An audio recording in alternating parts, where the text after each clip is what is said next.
Hey guys, welcome back to my YouTube channel. I am Arnath Singh, internet all India studio medical science New Delhi. और इस video में हम लोग बात करेंगे पेपर अटेम्प्ट स्ट्रैटेजी के बारे में प्रज्ञान के साथ। और याद रखना यार, मैं जो भी इस वीडियो में बोलने वाला हूँ ये प्रज्ञान बोलेगा, राइट। वो रेलिवेंट तभी लगेगा आपको, उसकी वैल्यू आपको तभी समझ में आएगी जब आप खुद बैठ करके 3 घंटे, ठीक है, 2 से 5 बैठ करके जिस समय पे आपका नीट का पेपर होने वाला है, आप पेपर दोगे तब आप उसकी वैल्यू समझ पाओगे, ठीक। और गलतियां करोगे पहली बार पेपर अटेम्प्ट करते समय, ये सारी जो हम लोग मेंशन करने वाले हैं, और फिर ये जो हम लोग ने वीडियो में मेंशन किया वो आप अप्लाई करोगे, आप देखोगे आपके मार्क्स इंप्रूव होंगे, राइट। सो प्रज्ञान, अपने आप को इंट्रोड्यूस करो, फिर वीडियो शुरू करते हैं।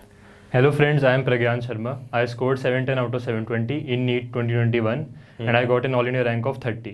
ठीक है, और इंडिविजुअल मार्क्स कहते हैं प्रज्ञान तुम्हारे? हाँ sir, I scored 360 out of 360 full marks in bio. In physics I scored 175 and in chemistry I scored 175. चलो कूल है प्रज्ञान। सबसे पहले हम लोग बात करते हैं जो यहाँ पे मेंशन किया माइंडसेट के बारे में। तुम क्या कहोगे स्टूडेंट्स को जो मॉक टेस्ट देने वाले हैं कि कैसा उनका माइंडसेट होना चाहिए? हाँ, तो मतलब before discussing a paper attempting strategy we should know the mindset. So the first point is that we should run to the end. मतलब we should have a balance of speed and accuracy, and we should have an aggressive approach. If you are targeting for that high level score, then हमें हर एक question को उसके merit पे play करना है, which sir will also explain in a better way. हाँ, तो यार देख, पहली चीज तुम्हें क्या करनी ना कि ये चीज तो प्रज्ञान ने बता दी आपको कि रन टू दी एंड, ठीक। अगर आप 710 तक पहुंचना चाहते हो जैसे प्रज्ञान ने स्कोर किया, सो आपको सारे क्वेश्चन देखने, आपको सारे क्वेश्चन को टच करना, आपको मालूम होना चाहिए एटलीस्ट कि हाँ ये क्वेश्चन आया है, राइट। और ये चीज आप मॉक टेस्ट में प्रैक्टिस करते हुए सीखोगे। दूसरी चीज जो क्वेश्चन को उसके मेरिट पे डील करने की बात है वो ये कि आपको कोई प्री कंसीव नोशन लेके नहीं जाना है एग्जाम हॉल में, राइट। कि इस चैप्टर से पर्टिकुलर मान लो डाइजेशन ऑब्जॉर्प्शन है, कि तो बायोलॉजी का इससे इजी सवाल ही आएगा और ये मैं फटाफट करके आ जाऊंगा। नहीं, हो सकता है कि डाइजेशन ऑब्जॉर्प्शन से तुम्हारा टफ सवाल आए और जो तुम्हारा थर्मोडायनेमिक्स है फिजिक्स का जो कि टफ होता है उससे इजी सवाल आए, फॉर्मुला बेस्ड क्वेश्चन आए, जिसको तुम या तो तुम एलिमिनेट करके चले जाओ, या फिर तुम हो सकता है कि न्यूमेरिकल वैल्यू या पावर जो एक्सपोनेंशियल पावर होता है ना उसके बेसिस पे ही तुम एलिमिनेट करके आंसर गेस कर लो। उतना आसान हो सकता है तुम्हारे लिए, राइट। तो वो तुम्हें मेरिट पे डील करना है। जैसे एक बैट्समैन होता है और बॉलर बॉल कर रहा होता है तो हर बॉल को उसके मेरिट पे खेलता है। यॉर्कर है तो यॉर्कर की तरह खेलेगा, बाउंसर है बाउंसर की तरह खेलेगा। ऐसे पहले से नहीं डिसाइड करके जाएगा कि आज मेरे को हर बॉल पे बाउंसर पड़ने वाला है, नहीं, ठीक है। इससे ना आपकी एंजाइटी भी कम हो जाएगी। वरना होता क्या स्टूडेंट्स का कि वो पेपर देने जा रहे हैं और वो टॉपिक्स आ रहे हैं जो बल्कि होते हैं एंड उनके लिए टफ है, एंड पेपर में जो है जब वो फेस कर रहे होते हैं वो क्वेश्चन, क्योंकि उनके दिमाग में बैठा हुआ है कि यार ये टॉपिक्स तो मेरे को नहीं आते हैं, ये मेरे वीक है, तो उनकी एंजाइटी पहले ही बढ़ जाती है। हो सकता है कि उन टॉपिक से सवाल ही आसान हो, तो आप एक बार डील करना शुरू करो उन क्वेश्चंस को, आपको बेटर समझ में आएगा कि आप कर सकते हो कि नहीं, ठीक। तो ये हो गया मेरिट पे डील करने वाली बात। उसके बाद सीक्वेंस फिक्स करने पे क्या बोलोगे प्रज्ञान? हाँ, तो हमें मतलब we should before appearing for the main exam NEET, मतलब हमें सीक्वेंस फिक्स रहना चाहिए कि हम कौन सा सब्जेक्ट पहले करेंगे या फिर कौन सा टॉपिक करेंगे। तो उसके लिए मतलब मेन पॉइंट तो ये है कि you should attempt many mock test as much as you can, ठीक है। और उसी में हम लोग डिसाइड कर लेंगे, राइट, कि कौन से सीक्वेंस में कैसे हम लोग को अटेम्प्ट करना है। तुम्हारा क्या सीक्वेंस रहता था यार? हाँ, तो मेरा सीक्वेंस था कि first attempted bio, then chem and then physics, and tentative times are these 20 minutes, 30 and 40 minutes, plus minus 5 minutes का था। So in this first round total I gave 1.5 hour, और मतलब इसमें फुल स्पीड से I attempted the questions. Then in the second round, अच्छा प्रज्ञान ये बताना है इनको कि जब तुम फुल स्पीड में अटेम्प्ट कर रहे थे तो कोई क्वेश्चन तुम्हें नहीं आ रहा होता तो तुम ईगो पे लेके बैठ जाते थे कि यार उसको तुम स्किप करके आगे बढ़ जाते थे? हाँ, तो ये तो आपको बिल्कुल करना ही नहीं है, ईगो पे तो कोई क्वेश्चन लेना ही नहीं है। अगर आपको कोई नहीं आ रहा डाउट या कैलकुलेशन लंबी है उसकी, तो उसको एकदम तभी की तभी छोड़ दो और लास्ट के लिए, ताकि आप उसको लास्ट में अटेम्प्ट कर पाओ, जो आपके पास एक्स्ट्रा टाइम हो, ताकि आराम से आप सोच पाओ और सिली मिस्टेक ना हो। हाँ, ठीक है, फिर सेकंड राउंड का बताओ। हाँ, सेकंड राउंड में फिर वही है जो मैंने यहाँ पर डाउटफुल या फिर एम्बिगुअस क्वेश्चन छोड़े थे। जैसे आपको पता है नीट में कई बार मतलब एनसीईआरटी के एग्जैक्ट लाइंस या फिर एम्बिगुअस क्वेश्चन आ जाते हैं, तो उनको थोड़ी देर बैठ के दिमाग लगाना होता है, तो उनको लास्ट के लिए छोड़ देते हैं, ठीक। और फिर ये, हाँ, फिर थर्ड राउंड में रिवीजन। अब रिवीजन में मतलब बायो तो रिक्वायर्ड नहीं होती रिवाइज करना, अगर आपको आता है तो आता है, नहीं आता तो नहीं आता, मतलब ऑल और नन फिनोमिनन है। बाकी similarly goes for inorganic and organic, मतलब मेन रिवाइज आपको करना है फिजिकल, केमिस्ट्री में और फिजिक्स में। और उसमें भी अगर आपको जैसे फिजिकल केमिस्ट्री में कोई कैलकुलेशन बहुत लंबी है तो आपको कंफर्म करना है कि आपका आंसर सही है नहीं। जैसे इस बार भी नीट में आया था क्वेश्चन, उसमें डेसिमल के फर्स्ट प्लेस के बाद भी डिफरेंस था, जैसे 0.3 0.4, तो लोगों ने उसमें राउंडिंग ऑफ में करके गलत कर दिया था वो, तो उसमें वो ध्यान रखना पड़ेगा। ठीक, स्पेशली यार अगर आप टारगेट कर रहे हो ना 700 प्लस मार्क्स, 705 मार्क्स, तो ये छोटी छोटी चीजें ना बहुत मैटर कर रही होती है, वो डिसाइड कर सकती है आप मौलाना आजाद जाओगे या एम्स दिल्ली जाओगे, राइट। सो प्लीज इन बातों का ध्यान रखिएगा और याद रखिए यार आपको मॉक टेस्ट देना, मैं बार बार कहूंगा इस वीडियो में हर पॉइंट पे कि आपको मॉक टेस्ट देना, आप तभी ये सारी चीजें समझ पाओगे। और 6 मार्च को जो हमारा टेस्ट होने वाला है वो हम उसका मॉक टेस्ट आपके लिए टेलीग्राम चैनल पे अपलोड कर देंगे। उससे पहले भी जितने टेस्ट हुए हैं हमारे फ्री ऑफ कॉस्ट सारी पीडीएफ टेलीग्राम चैनल इम्सोनियन ERS जो है, इस लिंक डिस्क्रिप्शन में दे रखा है, वहां पे अवेलेबल है। चैप्टर वाइज पीडीएफ भी आपके लिए मैंने अवेलेबल करा दिया है, chapter wise PDF question practice के लिए along with the solution, right. तो आप वहां से प्रैक्टिस करो। अगर आप टेस्ट नहीं दे रहे हो तो आप एमसीक्यूज जो मैंने पीडीएफ प्रोवाइड किया ना वो आप टाइमर के साथ बैठ जाओ सॉल्व करने, ठीक है। 2 से 5 300 क्वेश्चन लगाओ, 250 क्वेश्चन लगाओ, तुम डिसाइड कर लो तुम्हें कितने घंटे में कितने क्वेश्चन लगाना है, तुम किस स्पीड पे कर पा रहे हो, तुम्हें समझ में आएगा, तुम्हारा पेस डिसाइड हो जाएगा कि पेपर में कि किस पेस पे आप क्वेश्चन अटेम्प्ट करोगे, जैसे इसने बताया, राइट। और ये इसकी पर्सनलाइज स्ट्रैटेजी है, तुम खुद का डिवाइस करोगे स्ट्रैटेजी कि हाँ हो सकता है तुम्हारा केमिस्ट्री स्ट्रॉन्ग हो, तुम्हारा बायोलॉजी स्ट्रॉन्ग था, हाँ बायो स्ट्रॉन्ग, हाँ तो इसने देखो जैसे चूज कर लिया कि हाँ बायो इसका स्ट्रॉन्ग है, पहले वो अटेम्प्ट कर लेता, कॉन्फिडेंस आ जाएगा, ज्यादा क्वेश्चन कर लिया। अब जो है क्योंकि बल्क ऑफ द क्वेश्चन इसने फर्स्ट राउंड में अटेम्प्ट कर लिए, तो अब जो छोटे जो क्वेश्चंस है, छोटे इन द सेंस जो डाउटफुल क्वेश्चन है और हैंडफुल ऑफ क्वेश्चंस है, उनको आराम से टाइम देके हम लोग सॉल्व कर सकते हैं और मैक्सिमम स्कोर कर सकते हैं, राइट। अब यार ये चीज जो तुमने बोली थी ये इनको बताना।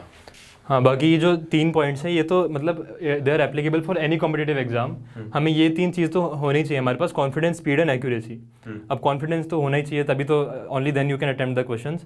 अब स्पीड एंड एक्यूरेसी, इन दोनों में what I feel is speed is more important, because अगर आपके स्पीड होगी, सो जैसे I attempted the question paper in 1.5 hour, तो मतलब स्पीड अच्छी थी, तो उसके बाद जो रिमेनिंग टाइम था मतलब उसको मैंने अलॉट किया फॉर द रिवीजन, तो उससे मेरी एक्यूरेसी भी इंक्रीज हो गई।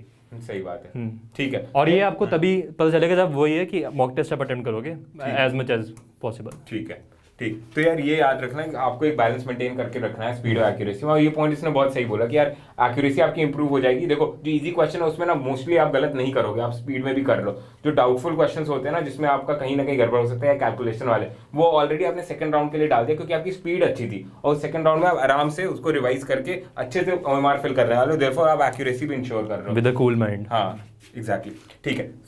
फोर्थ पॉइंट आपका हो गया कि पेन एंड पेपर फॉर्मेट में पेपर अटेम्प्ट करना। ये बताया क्यों इंपॉर्टेंट है, ऑनलाइन में क्या प्रॉब्लम होती है जो स्टूडेंट अटेम्प्ट करते हैं? मतलब फाइनली तो नीट पेन एंड पेपर में ही होना है, तो मतलब there is no point of attempting online. ठीक है। तो और बिल्कुल जैसा नीट में एनवायरनमेंट होगा एग्जामिनेशन हॉल का, वैसे आपको अपने रूम में रखना है। बाकी जैसे वॉल क्लॉक आपके पास सामने होती है, रिस्ट वॉच नहीं होती है, तो आपको वॉल क्लॉक सामने रखनी है। बाकी वाटर बॉटल रख सकते हो आप, और बाकी आप घर पे बोल सकते हो पेरेंट्स को कि वो थोड़ा डिस्टर्ब कर दें आके, जैसे इन्विजिलेटर भी कर देते हैं कभी कभार डिस्टर्ब, जैसे या पेपर लेट दे रहे हैं, ऐसा कुछ हो जाता है। और बीच में वेरिफिकेशन के लिए आते हैं लोग, थंबप्रिंट लेने के लिए और फोटोज ये कहना चाह रहे हो कि यार 15 से 20 मिनट उनको साइड में रखना है इन्विजिलेटर के लिए और ये OMR फिलिंग के लिए, राइट। और OMR फिलिंग का ना तुम्हें यार कभी पता नहीं चलेगा अगर तुम ऑनलाइन अटेम्प्ट कर रहे हो या फिर तुम ना बिना टाइम डिसाइड किए पेपर अटेम्प्ट कर रहे हो ना, तो तुम्हें कभी पता नहीं चलेगा कि यार तुम्हारे पास पेपर के लिए पूरे 200 क्वेश्चन या फिर 180 जो क्वेश्चन है उसके लिए तुम्हारे पास 3 घंटे नहीं, उससे कम मतलब समय, राइट। उसके बाद क्वेश्चन सॉल्विंग, मार्जिन और नीटली सॉल्व करना है, इसका इंपॉर्टेंस बताओ यार। हाँ, मतलब ये बात तो हमने कर ली कि बिल्कुल आपको एग्जामिनेशन हॉल का एनवायरनमेंट सिमुलेट करना है। उसके बाद क्वेश्चन सॉल्विंग की बात कर लेते हैं। जैसे उसमें अगर पहली बात, अगर आप जैसे फिजिक्स का सॉल्व कर रहे हो, फिजिकल केमिस्ट्री, उसमें कैलकुलेशन होती है मोस्टली, तो उसमें आपको मार्जिन में अच्छे से नीट एंड क्लीन सॉल्व करना है ताकि आप उस पर वापस आओ, रिविजिट करो तो आप उसको आराम से फास्टली रिवाइज कर पाओ। तो इसमें ये पॉइंट हो गया क्वेश्चन सॉल्विंग। और ये ना हो यार तुम्हारे साथ जैसे मेरे साथ अपने समय होता था, स्टार्टिंग में ना बहुत गंदा मैं सॉल्व करता था, तो ये जो सेकंड राउंड वाली जो चीज है ना उसमें मेरे को प्रॉब्लम ये होती थी कि मैं फिर से ना रिविजिट करते समय फिर से सॉल्व कर रहा हूँ स्क्रैच से, क्योंकि मेरे को याद ही नहीं आ रहा कि मैंने कहाँ पे कौन सी चीज प्लेस की है। तो तुम्हें ना फॉर्मूला फिर से डिराइव करना पड़ेगा, फिर उसमें वैल्यू डालोगे, पूरा समय चला गया, ये पर्पस ही डिफीट हो जाएगा तुम्हारा इतना जल्दी सॉल्व करने, ठीक है। और फिर नेक्स्ट चीज OMR फिलिंग तुम कैसे करते थे यार? अच्छा, और जैसे एक और बात, हाँ। जैसे नीट के पेपर में जो रफ स्पेस होती है वो बिल्कुल एंड में देते हैं पेपर के। ठीक है। तो मतलब वो पेज स्क्रॉल करने में भी फिर टाइम वेस्ट हो जाता है आपका, तो आपको बिल्कुल बिल्कुल क्वेश्चन के साइड में ही सॉल्व करना चाहिए। हाँ। तो मैंने भी ऐसे ही किया था। बाकी एक तरीका आप यूज़ कर सकते हो, जैसे मैंने तो इंग्लिश पेपर लिया था। हाँ। बाकी आप हिंदी प्लस इंग्लिश ले सकते हो, उसमें आपको मतलब हिंदी अगर डाउट होता है किसी क्वेश्चन में तो हिंदी हेल्प कर देगी आपको। हाँ। बाकी आप हिंदी की जो स्पेस है रफ वर्क की, आप उसमें भी उसको यूटिलाइज कर सकते हो एज ए रफ वर्क। ठीक। मतलब ये मैंने ट्राई नहीं किया, बट ये कर सकते हो आप ट्राई। ठीक है। और ये OMR फिलिंग तुम कैसे करते थे यार? हाँ। ये बताना है इनको। हाँ, तो OMR फिलिंग के लिए मैं जैसे 2.5 आवर्स हो गए, तो मतलब जितना हो गया मेरा, मतलब मोस्टली तो हो ही जाता था हमेशा पूरा पेपर। रिवीजन भी एटलीस्ट वंस और ट्वाइस तो हो ही जाता था। फिर उसके बाद मैं OMR लास्ट में फिल करता था।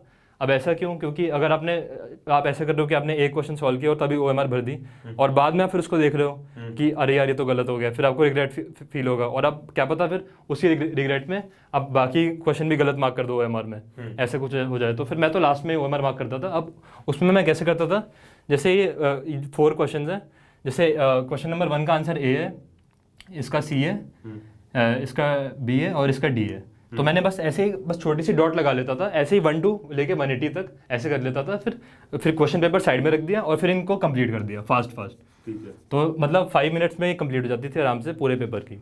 और बाकी हाँ, सेक्शन बी है, क्योंकि पैटर्न चेंज हो गया है, तो सेक्शन बी में आपको ध्यान रखना है कि आप ये मतलब डॉट थोड़ी अच्छी बनाओ, ताकि जो आपने अटेम्प्ट नहीं किया क्वेश्चन कहीं आप उसमें ना मार्क कर दो ऐसे। हाँ ठीक है। तो हाँ, ये तो क्योंकि 15 में से 10 अटेम्प्ट करना है आपको, तो वो देख लेना। ठीक है। तो यार ये आप मत सोचना कि मतलब ये जो डॉट लगाने से आपको कुछ प्रॉब्लम होगा। आपको लग रहा है कि आप सेंटर में डॉट लगा रहे हो, तो आप क्या कर सकते हैं ना, ऊपर डॉट लगा दो एक, ठीक, ताकि आपको पता चल जाए कि हाँ क्वेश्चन नंबर 2 के लिए आप जो है सी ऑप्शन मार्क करने वाले हो, और फिर उसके बाद आप इसको बबल फिल करना शुरू करो। ठीक, तो इससे जो स्टूडेंट की जो सिली मिस्टेक होती है ना, बबलिंग एरर, वो कम हो जाएगी। Right. So this was the video for today guys. अगर आपको कोई और वीडियो चाहिए प्रज्ञान के साथ, आप प्लीज कमेंट सेक्शन में बता दीजिएगा, या फिर इंस्टाग्राम पे आप मेरे को मैसेज कर सकते हो। और अगर आपको कोई क्वेश्चन प्रज्ञान से पूछना है, तो इसका इंस्टाग्राम का लिंक जो है मैं डिस्क्रिप्शन में मेंशन कर दूंगा, आप वहां से इससे जाइए और इससे आप कोई भी क्वेश्चन पूछ सकते हो। ऑल द बेस्ट है।